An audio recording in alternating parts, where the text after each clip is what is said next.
এক সময় ছোট বড় সবকিছু আল্লাহর কাছে চাইতাম। মসজিদে গেলে মনে হতো আল্লাহর কাছে অনেক কিছু বলার আছে, চাইবার আছে। পরীক্ষার আগে যেন প্রশ্ন কমন পড়ে, পরীক্ষায় যেন ভালো রেজাল্ট করতে পারি, এজন্য কত কাকুতি মিনতি করে আল্লাহর কাছে চেয়েছি।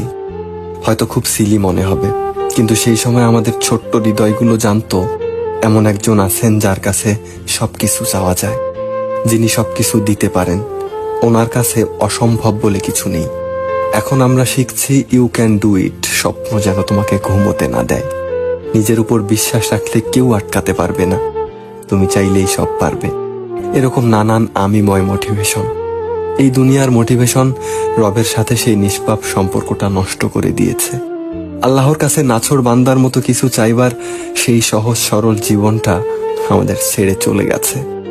অতি সাধারণ কিছু চাইতে গেলেও যে চোখে পানি চলে আসতো, সারাদিন আল্লাহর নাফরমানিতে কাটিয়ে সেই চোখ আজ মরুভূমিতে পরিণত হয়েছে। কাঁদলেও চোখে পানি আসে না। কি এক জিল্লতির জীবন।